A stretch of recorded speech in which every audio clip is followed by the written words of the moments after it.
का जीवन जीते हैं। लेकिन आज मैं आपके साथ आया हूं तो किसानों के लिए भी जोरदार अभिनंदन करें। श्रीमान नरेंद्र मोदी जी का दोनों हाथ ऊपर करके जोरदार अभिनंदन होना चाहिए नरेंद्र मोदी जी का।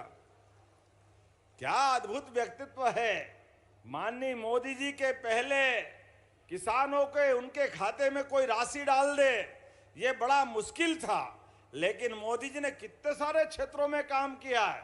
यशस्वी प्रधानमंत्री ने पहली बार किसानों को उनके हक की राशि घर बैठे खाते में डाली, और जब किसानों को माननीय मोदी जी राशि डालते हैं तो ये आप हमारी सरकार भी कैसे पीछे रह सकती है। हमारी सरकार के माध्यम से भी 83 लाख किसानों के खाते में 1650 करोड़ से ज्यादा की राशि आज किसान भाई बहन के खाते में जा रही। जोरदार अभिनंदन करें पूरे प्रदेश भर के किसानों के लिए। 83 लाख किसान के खाते हैं और इसी के बलबूते पर हमारा मध्य प्रदेश कृषि का सबसे तेज गति से उन्नति करने वाला राज्य के रूप में जाना जाता है। जब मैं आपसे बात कर रहा हूं तो अकेले मंडला के अंदर यहां पर 25 करोड़ से ज्यादा की राशि आपके खाते में जा रही है। जोरदार अभिनंदन करें अपने मंडला के लिए अकेले। और अभी 2 दिन पहले फसल बीमा की राशि भी आपके खाते में गई 14 लाख किसानों को।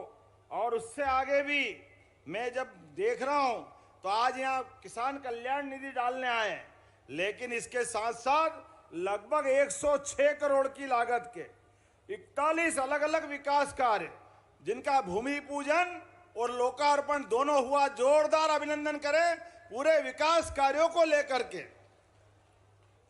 कृषि धन्य है, कृषि पवित्र है, कृषि जीवन का मूल। सनातन संस्कृति हमें सदैव धरती माता और अन्न को पवित्र प्रसाद मानते हुए हमारे जीवन में इनका पवित्र स्थान दिलाती है।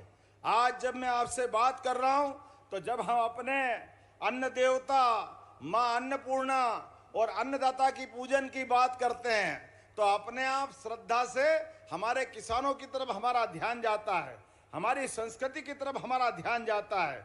कृषि केवल आजीविका नहीं है।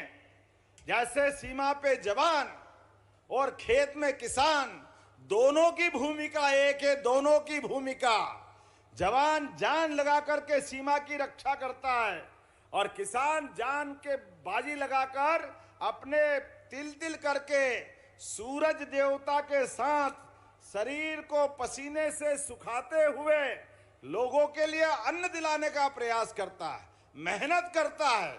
आज ये हमारी जो पहचान है, इसी आधार पर हमारे सारे तीज त्योहार बनाए गए हैं। मैं आज आपके बीच बात कर रहा हूं तो हमारे बीच में जब मैं यहाँ आया, आने के पहले कई प्रकार के कार्यक्रम जोड़े गए। एक तरफ प्राकृतिक खेती को प्रोत्साहन देने के लिए खेती के भी अलग अलग तरीके, लेकिन उसका आधार, प्राकृतिक खेती का आधार गौ माता है। इसलिए पहले गौ माता की पूजन कराई। गौ माता की पूजन के साथ एक किसान और गौ माता ये एक दूसरे के पूरक है, दोनों में कोई अंतर नहीं। पशुपालन के माध्यम से रोजमर्रा के जीवन में आज भगवान बलराम और भगवान कृष्ण की बात करते हैं तो दोनों माखन, दही, दूध और इसका इतिहास भारत के साथ जुड़ा हुआ है। पूरा देश की पहचान हमारे दूध और दही के भंडार भरे रहते हैं इस देश में हजारों साल से।